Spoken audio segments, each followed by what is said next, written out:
سبح لله ما في السماوات وما في الأرض وهو العزيز الحكيم. هو الذي أخرج الذين كفروا من أهل الكتاب من ديارهم لأول الحشر ما ظننتم أن يخرجوا وظنوا أنهم مانعتهم حصونهم من الله فأتاهم الله من حيث لم يحتسبوا وقذف في قلوبهم الرعب يخربون بيوتهم بأيديهم وأيدي المؤمنين فاعتبروا يا أولي الأبصار. ولولا أن كتب الله عليهم الجلاء لعذبهم في الدنيا ولهم في الآخرة عذاب النار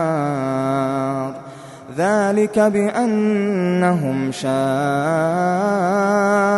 الله ورسوله ومن يشاق الله فإن الله شديد العقاب. ما قطعتم من لينة أو تركتموها قائمة على أصولها فبإذن الله وليخزي الفاسقين. وما أفاء الله على رسوله منهم فما أوجفتم عليه من خيل ولا ركاب ولكن الله يسلط رسله على من يشاء والله على كل شيء قدير. ما أفاء الله على رسوله من أهل القرى فلله وللرسول ولذي القربى واليتامى والمساكين وابن السبيل كي لا يكون دولة بين الأغنياء منكم. وما آتاكم الرسول فخذوه وما نهاكم عنه فانتهوا واتقوا الله إن الله شديد العقاب. للفقراء المهاجرين الذين أخرجوا من ديارهم وأموالهم يبتغون فضلا من الله ورضوانا وينصرون الله ورسوله أولئك هم الصادقون. والذين تبوأوا الدار والإيمان من قبلهم يحبون من هاجر إليهم ولا يجدون في صدورهم حاجة مما أوتوا ويؤثرون على أنفسهم ولو كان بهم خصاصة ومن يوق شح نفسه فأولئك هم المفلحون. والذين جاءوا من بعدهم يقولون ربنا اغفر لنا ولإخواننا الذين سبقونا بالإيمان ولا تجعل في قلوبنا غلا للذين آمنوا ربنا إنك رؤوف رحيم. ألم تر إلى الذين نافقوا يقولون لإخوانهم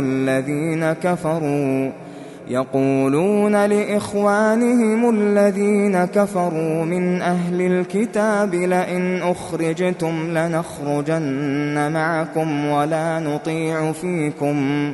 ولا نطيع فيكم أحدا أبدا وإن قوتلتم لننصرنكم والله يشهد إنهم لكاذبون لئن أخرجوا لا يخرجون معهم ولئن قوتلوا لا ينصرونهم ولئن نصروهم ليولن الأدبار ثم لا ينصرون لأنتم أشد رهبة في صدورهم من الله ذلك بأنهم قوم لا يفقهون لا يقاتلونكم جميعا إلا في قرى محصنة أو من وراء جدر بأسهم بينهم شديد تحسبهم جميعا وقلوبهم شتى ذلك بأنهم قوم لا يعقلون كمثل الذين من قبلهم قريبا ذاقوا وبال أمرهم ولهم عذاب أليم كمثل الشيطان إذ قال للإنسان اكفر فلما كفر قال إني بريء منك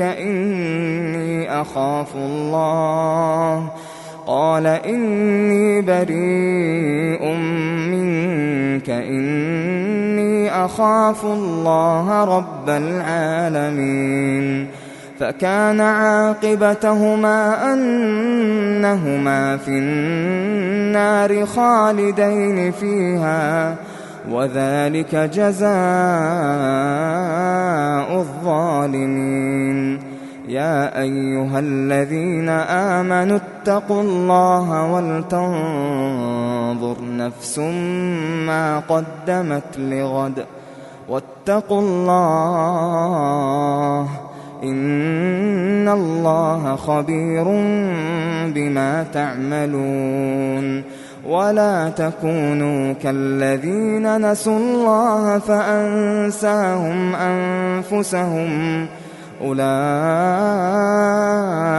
هم الفاسقون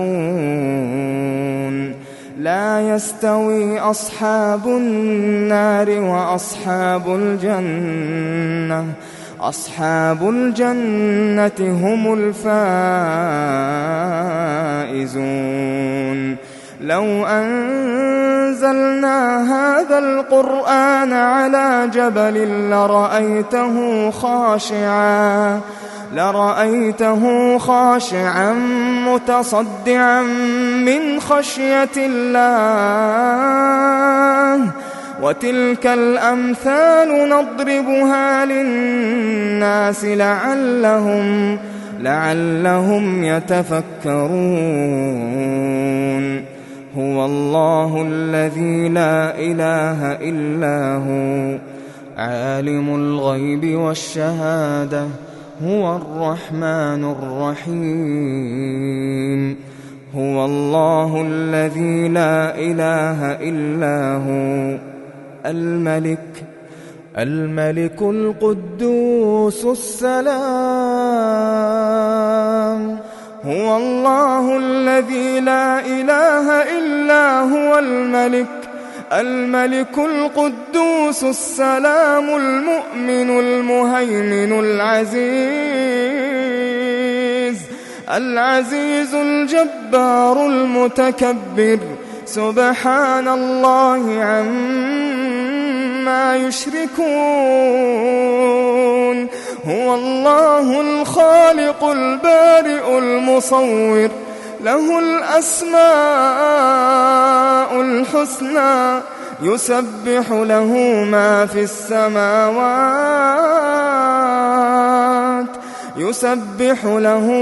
في السماوات والأرض وهو العزيز الحكيم.